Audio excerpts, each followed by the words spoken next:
शिंदेच्या घराण्यात उमेदवारी देऊन चूक केली, गद्दारांच्या घराणेशाहीचा तिकीट आता मोदीच कापतील।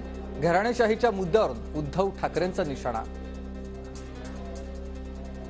असं वाटत होतं की कल्याण लोकसभा मतदारसंघ म्हणजे आपली बाकी जायदाद आहे।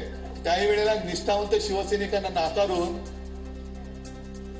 यांच्या घराणेशाहीला मी उमेदवारी दिली होती। चूक माझी आहे, पण मी केलेली चूक तुम्ही सुधारायची आहे आणि यावेळेला मी पण ते सुधारणार आहे। कल्याण लोकसभा मतदारसंघाची जबाबदारी महत्त्वाची। गद्दारांच्या घराणेशाहीवर मुळापासून घाव घालायचा आहे। उद्धव ठाकरेंची शिंदे पिता पुत्रांवर जोरदार टीका।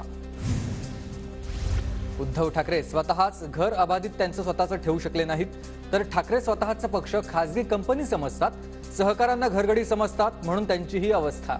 मुख्यमंत्री शिंदेंची उद्धव ठाकरेंवर टीका। कल्याण डोंबिवली मतदारसंघ कोणाची जहागिरी नाही। कल्याणमध्ये संजय राऊतांना शिवसेनेला त्यांनी हा टोला लगावलेला आहे। शिवसेनेची स्थापना झाली तेव्हा यांचा जन्म देखील झाला नसेल, अशी टीका संजय राऊत यांनी शिंदेंवर केली आहे। घराणेशाहीवर घरंदाज माणसानं बोललेलं बरं असतं। तुम्ही आमच्या घराण्यावर बोललात तर आम्ही देखील बोलू। उद्धव ठाकरेंची मोदींवर टीका। उद्धव ठाकरेंचा खासदार श्रीकांत शिंदेच्या मतदारसंघात दौरा। कल्याण डोंबिवलीत ठाकरेंच्या विविध शाखांना भेटी। उद्धव ठाकरेंचं कल्याणमध्ये स्वागत।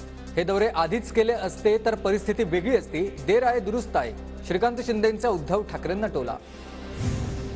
विक्रोळीत उद्धव ठाकरे शिंदेंचा ताफा आजूबाजूला। शिंदेंचा ताफा ठाकरेंच्या बाजूने वेगाने पुढे निघाला। बीडमध्ये आज ओबीसींचा एल्गार मेळावा। छगन भुजबळ मेळाव्याला उपस्थित राहणार।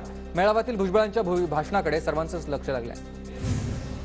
बीडमधील ओबीसी मेळाव्याला मराठा आंदोलकांचा विरोध करणाऱ्या आंदोलकांना पोलिसांची नोटीस। मराठा आंदोलक गंगाधर काळकुटे यांना पोलिसांनी घेतलंय ताब्यात। ओबीसी मेळाव्याच्या पार्श्वभूमीवर बीडमध्ये शहरभर ओबीसी नेत्यांचे बॅनर, तर ओबीसी नेत्यांच्या बॅनरच्या बाजूलाच जरांगेंचे देखील बॅनर।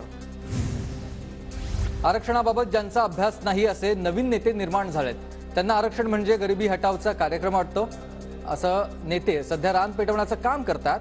भुजबळांची जरांगे पाटलांवर ही टीका। मागासवर्ग आयोगाकडून मराठा समाजाचं मागासलेपण तपासण्यास सुरुवात। आयोगाकडून वर्तमानपत्रात जाहीर सूचना। काही सूचना असल्यास 19 तारखेपर्यंत आयोगाकडे पाठवाव्यात, आयोगाचं हे आवाहन। दिल्लीत मराठा महासंघ, जाट महासभा आणि गुजर मराठा संघटनांची आज ऐतिहासिक बैठक। आरक्षण आणि शेतकरी प्रश्नावर बैठकीत चर्चा होणार।